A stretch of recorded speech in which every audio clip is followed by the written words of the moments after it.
اور زہر میں بجھی ہوئی سوئیوں کو بانس کی لکڑی کی گلیل بنا کر یوز کرتے تھے، جس کی وجہ سے باقاعدہ تربیت یافتہ فوج بھی ان کے مقابلے میں نہیں ٹھہر سکتی تھی۔ زہر میں بجھے ہوئے تیر، سوئیاں اور تلوار میں سے جب کسی کو معمولی سا زخم بھی لگ جاتا تو وہ چند سیکنڈ میں مر جاتا۔ اس قبیلے کے جنگجو خود کو سبز رنگ میں کیموفلاج کر کے سبز درختوں کے پتوں میں خود کو چھپا کر جب دشمن پر اپنے زہریلے ہتھیاروں سے حملہ کرتے تو دشمن کو ڈھیر کر کے بھاگنے پر مجبور کر دیتے اور دشمن اپنی لاشیں تک چھوڑ کر بھاگ جاتا۔ پہاڑوں میں ہونے کی وجہ سے ہوائی جہاز کے ذریعے پھینکے ہوئے بم بھی ان کا کچھ نہیں بگاڑ سکتے تھے۔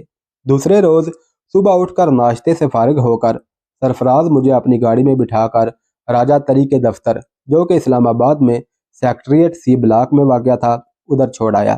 میں اس کے پی اے کے روم میں بیٹھ گیا۔ تھوڑی دیر بعد مسعود محمود بھی آ گیا۔ مسعود محمود کسی زمانے میں مشرقی پاکستان میں ایس پی رہ چکا تھا اور اپنے ظلم و جبر کی کئی داستانیں وہاں چھوڑ آیا تھا۔ ہم دونوں کی آپس میں کوئی بات چیت نہیں ہوئی، لیکن انتظار کا سارا وقت ہم چور نظروں سے ایک دوسرے کا جائزہ لیتے رہے۔ منسٹر صاحب تشریف لائے تو پہلے مسعود کو اور پھر مجھے اندر بلا لیا۔ منسٹر راجہ تری دیو تو پہلے مجھے دیکھ کر ہکا بکا رہ گیا اور پھر اٹھ کر مجھ سے ہاتھ ملایا اور خیر خیریت پوچھی اور پھر ماضی کی ملاقاتوں کی باتیں شروع کر دی۔ کافی پینے کے چند منٹ بعد اس نے مجھ سے پوچھا کہ مجھے اس سے کیا کام ہے۔ جب میں نے کہا کہ مجھے تو آپ سے کوئی کام نہیں ہے، بلکہ مجھے آپ کے کسی کام کے سلسلے میں یہاں بلایا گیا ہے، تو راجہ حیران و پریشان ہو کر مسعود کی طرف دیکھنے لگا۔ تو مسعود نے راجہ کو بتایا کہ مشن کے لیے میرے سابقہ محکمے نے میرا نام دیا ہے۔ تو راجہ یہ سن کر ہکا بکا رہ گیا۔ راجہ کے وہم و گمان میں بھی نہیں تھا کہ اس کے مشن کے لیے جس بندے کا انتخاب کیا گیا ہے وہ اس کا دیرینہ دوست ہے۔ مسعود نے منسٹر کو کہا کہ وہ مجھے اپنے ساتھ لے جائے گا اور اس مشن کے لیے منتخب کیے گئے افراد سے مجھے ملوائے گا اور تعارف کروا دے گا۔ ان 6 افراد کا تعلق ایف ایس ایف سے تھا۔ یہ دور عوامی حکومت کا تھا۔ ہماری 20-25 منٹ کی اس میٹنگ کے دوران ہی عوامی نمائندے اپنے اغراض و مقاصد کے لیے پی اے کے کمرے میں جمع ہونا شروع ہو گئے تھے، اور ان نمائندوں میں جو ذرا نڈر تھے وہ سیدھے منسٹر صاحب کے پاس پہنچ چکے تھے۔ اب ہماری یہاں خفیہ میٹنگ کا کوئی مقصد نہ رہ گیا تھا اور ہم منسٹر سے اجازت لے کر رخصت ہو گئے۔ پی اے کے کمرے کے باہر سے ہی میں لوٹ کر راجہ تری دیو کے پاس آیا اور اس کے کان میں کہا کہ میں آج رات تم سے اکیلے میں ملنا چاہتا ہوں۔ راجہ نے ایک چٹ پر اپنا بنگلہ نمبر اور ہاؤس نمبر لکھ کر مجھے دیا اور کہا کہ آج شام کا کھانا تم میرے ساتھ ہی کھاؤ گے اور ٹھیک 9 بجے تک پہنچ جانا۔ مسعود جو کاریڈور میں کھڑا تھا اس نے بڑی ناگواری سے مجھ سے پوچھا کہ تم دوبارہ اندر کیوں گئے تھے؟ میں نے درست بات میں جواب دیتے ہوئے کہا کہ میرا ذاتی کام تھا اور تمہارا اس سے کوئی مطلب نہیں۔ مسعود کو مجھ سے ایسے جواب کی توقع نہیں تھی، اور مزید اس سے پہلے کہ وہ کوئی بکواس کرتا، میں نے کہا مسٹر مسعود، نہ میں گورنمنٹ کا ملازم ہوں اور نہ تمہارا ماتحت اور ملازم، اس لیے میرے ذاتی کام میں کسی کی دخل اندازی پسند نہیں کرتا۔ مجھ سے اگر آپ نے مشن کے متعلق بات کرنی ہے تو ویلکم، ضرور کرو، نہیں تو میرے ذاتی کاموں میں دخل اندازی نہیں کرو۔ راجہ میرا دیرینہ اور پرانا دوست ہے اور سرفراز خان بھی، اس لیے حد سے تجاوز کر کے اگر مجھ سے بات کی تو یہ ذہن میں رکھنا کہ دونوں تک پہنچنا میرے لیے کوئی مشکل نہیں۔ مسعود خون کے گھونٹ پی کر رہ گیا اور اس کی گاڑی میں ہم سیدھے ایف ایس ایف کے ہیڈ کوارٹر پہنچے۔ اپنے دفتر میں پہنچ کر مسعود نے اپنی اوقات دکھانا شروع کر دی اور مجھے ویٹنگ روم میں 3-4 گھنٹے بٹھانے کے بعد مجھے ہال میں لے جایا گیا، جہاں ایس پی عباس خان نے مجھے اپنا تعارف کروایا۔ وہاں وردی میں ملبوس 6 افراد کھڑے تھے، جن میں 2 انسپیکٹر، 2 سب انسپیکٹر اور 2 حوالدار تھے۔ عباس خان نے کہا کہ جس مشن پر تمہیں اس کے ساتھ بھیجا جا رہا ہے وہاں پر تم صرف راستوں کی نشاندہی اور رہبری کرو گے، باقی سب یہ سنبھال لیں گے۔ ان 6 موٹے افراد کی بڑی ہوئی توندیں دیکھ کر ہی مجھے ان کی کارکردگی کا اندازہ ہو گیا تھا۔ مجھے اس مشن کے متعلق ابھی تک کچھ نہیں بتایا گیا تھا، لیکن راجہ تری دیو اور راستوں کی رہبری سے مجھے کچھ اندازہ ہو گیا تھا کہ مشن کس نوعیت کا ہے۔ مجھے فہریہ ان 6 افراد کے متعلق بتایا گیا کہ یہ ایف ایس ایف کی کریک کمپنی سے منتخب کیے گئے ہیں۔ یہاں یہ عرض کرتا چلوں کہ crack company F S F کے بہادر، نڈر اور بے رحم لوگوں کو چن کر بنائی گئی تھی، اور یہ پیشہ ور قاتل بھی تھے جن پر ایف ایس ایف کو بہت فخر تھا۔ اس کمپنی کی صلاحیت کا اندازہ آپ ایک واقعہ سے ہی لگا سکتے ہیں۔ بھٹو اقتدار حاصل کر کے فرعونیت کے اس دور میں تھا جہاں پر ذرا سی بھی مخالفت برداشت کرنے کا ان میں یارہ نہ تھا۔ ہر مخالفت کرنے والے کو وہ نہ صرف فکس اپ کرنے اور دھمکی دینے پر اکتفا نہ کرتے تھے بلکہ اس پر عمل درآمد بھی کرتے تھے۔ احمد رضا قصوری کو بھٹو نے پارلیمنٹ میں کہا تھا، تم میرے لیے ناقابل برداشت ہو چکے ہو، میں تمہیں ٹھیک کر دوں گا، اور اسے ٹھیک کرنے کا کام ایف ایس ایف کی اس کریک کمپنی کو سونپا گیا۔ کوئٹہ اور لاہور میں ان ایف ایس ایف کے ماہر نشانچیوں نے 2.5 ماہ قصوری صاحب کی نگرانی کی اور ان کے آنے جانے کے اوقات نوٹ کیے۔ ایکشن کے روز انہی نگرانی کرنے والے افراد میں سے 2 افراد نے خود کار ہتھیاروں سے حملہ کیا اور 87 راؤنڈ فائر کیے اور غلط آدمی یعنی نواب محمد احمد رضا قصوری کے والد کو مار بیٹھے۔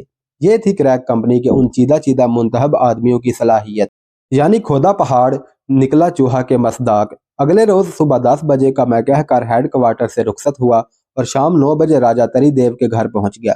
راجہ میرا منتظر تھا، خاصی دیر ہوش گپیاں ہوتی رہیں۔ کھانے کے بعد ہم پھر اصل موضوع کی طرف آئے۔ راجہ نے بتایا کہ اس کی بیٹی تو امریکہ میں تعلیم حاصل کر رہی ہے، مگر اس کی بیوی اور 2 بیٹے ابھی بھی رانگا ماٹی میں ہی ہیں۔ بنگلہ دیشی حکومت انہیں گرفتار کرنے کی پوری کوشش کر رہی ہے تاکہ مجھ پر دباؤ ڈال کر اور بلیک میل کر کے وہ مجھے بنگلہ دیش واپس آنے پر مجبور کر سکے۔ پاکستان سے وفاداری کے جرم میں میرے لیے وہ پہلے ہی سزائے موت کے آرڈر جاری کر چکے ہیں۔ میرا ابھی تک میری فیملی سے رابطہ نہیں ہو سکا اور نہ یہ پتہ ہے کہ وہ کس حال میں ہیں۔ میں چاہتا ہوں کہ میری بیوی اور چھوٹا بیٹا یہاں پاکستان میں آ جائیں اور بڑا لڑکا وہیں رہے، جس کے لیے قبیلے کی سرداری کی آرڈر میں یہاں سے ہی لکھ کر بھیج دوں گا تاکہ اسے قبیلے کا باقاعدہ سردار تسلیم کر لیا جائے اور وہ بنگلہ دیشی حکومت سے مذاکرات کرنے کی پوزیشن میں ہو جائے۔ میں نے وزیر اعظم بھٹو سے اپنی اس خواہش کا تذکرہ کیا تھا اور انہوں نے مسعود محمود کے ذمہ یہ ڈیوٹی لگا دی۔ مجھے قطعی کوئی علم نہ تھا کہ اس مشن کے لیے تمہارا انتخاب ہوگا، اسی لیے تمہیں مسعود کے ساتھ اپنے دفتر میں دیکھ کر حیران ہو گیا تھا۔ یقین کرو مجھے تمہارا نام بھی ٹھیک طرح سے یاد نہیں تھا، مسعود نے مجھے بتایا تو مجھے یاد آ گیا۔ راجہ تری دیو اتنا کہہ کر خاموش ہو گیا۔ راجہ کے چہرے پر اب ایک سوالیہ نشان تھا اور میں ماضی کے ان دنوں میں پہنچ گیا جب رانگا ماٹی میں اس نے میری اور میرے دوستوں کی بھرپور میزبانی کی تھی۔ مجھے یہ بھی یاد تھا کہ چٹاگانگ میں میری اصفہانی کمپنی میں ملازمت کے شروع کے دنوں میں ہی دفتر میں ایک متعصب ہندو بنگالی انسپیکٹر سے کھٹ پٹ ہو گئی تھی، جو بڑھتے بڑھتے یہاں تک پہنچ گئی کہ اس نے کھلے بندو کہہ دیا تھا کہ چٹاگانگ میں اب تم رہو گے یا میں، اپنی گلی میں کتا بھی شیر ہوتا ہے۔ اس نے اپنی دھمکی کو عملی جامہ پہنانے کے لیے میری کمپنی کے باہر اور میرے ریسٹ ہاؤس کے راستے میں چند گنڈے چھوڑ دیے۔ یہ ریسٹ ہاؤس ریلوے روڈ پر مسکا ہوٹل کے سامنے واقع تھا۔ وہ بنگالی گنڈے میرے دفتر اور گھر آنے جانے کے دوران مجھ پر آوازیں کستے اور مجھے اکساتے کہ میں زچ ہو کر ان سے بھڑ جاؤں اور انہیں مجھے مزہ چکانے کا موقع مل جائے۔ میں نے یہ بات راجہ تری کو بتائی جو اس وقت اسی ریسٹ ہاؤس میں ٹھہرا ہوا تھا۔ ان دنوں ہماری گاڑی چھنتی تھی۔ راجہ اگلے روز دفتر کا ٹائم ختم ہونے سے پہلے ہی دفتر میں میرے پاس پہنچ گیا۔ اس کے ساتھ اس کے 2-3 ملازم بھی تھے۔ ہم دفتر سے اکٹھے باہر نکلے اور باہر آ کر میں نے راجہ کو وہ بنگالی انسپیکٹر کی طرف اشارہ کر کے بتایا کہ یہ ہے وہ انسپیکٹر۔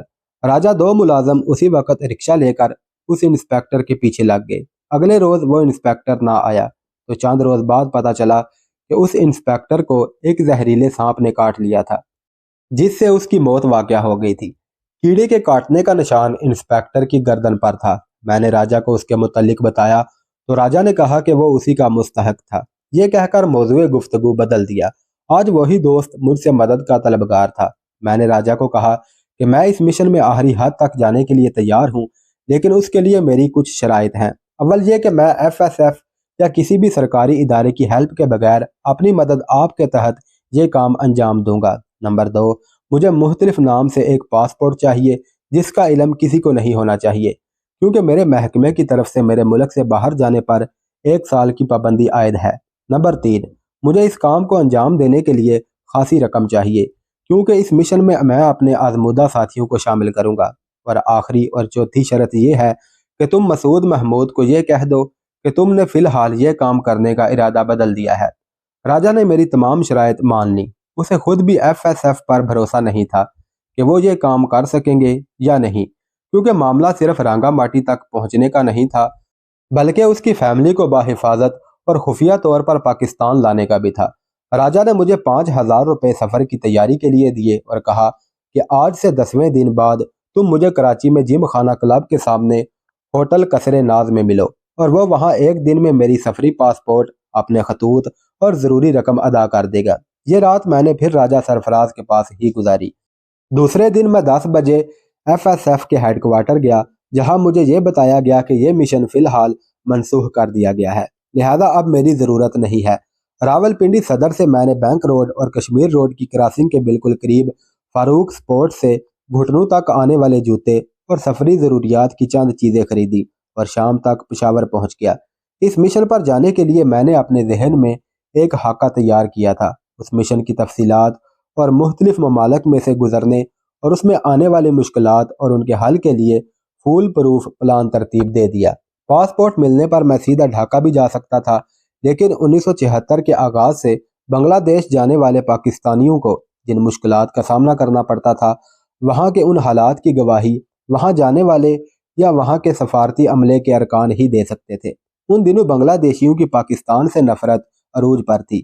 پورے بنگلہ دیش پر عملاً بھارت کا راج تھا۔ مشرقی پاکستان کو بنگلہ دیش بنا کر بنگلہ دیشی بھارت کی غلامی میں آ چکے تھے۔ غدار مجیب الرحمان، جس کو بنگلہ دیشی عوام نے اپنا نجات دہندہ سمجھ کر سر آنکھوں پر بٹھا لیا تھا، جب مجیب کی غداری بنگلہ دیشی عوام کے سامنے آئی تو سوائے حسینہ واجد کے مجیب الرحمان کے سارے خاندان کو گولیوں سے بھون دیا گیا۔ حسینہ واجد، جو کہ ان دنوں حسینہ مجیب کے نام سے جانی جاتی تھی، جو اس وقت لندن میں زیر تعلیم تھی، بچ گئی۔ باقی مجیب الرحمان کے سارے خاندان کو گولیاں مار کر ختم کر دیا گیا۔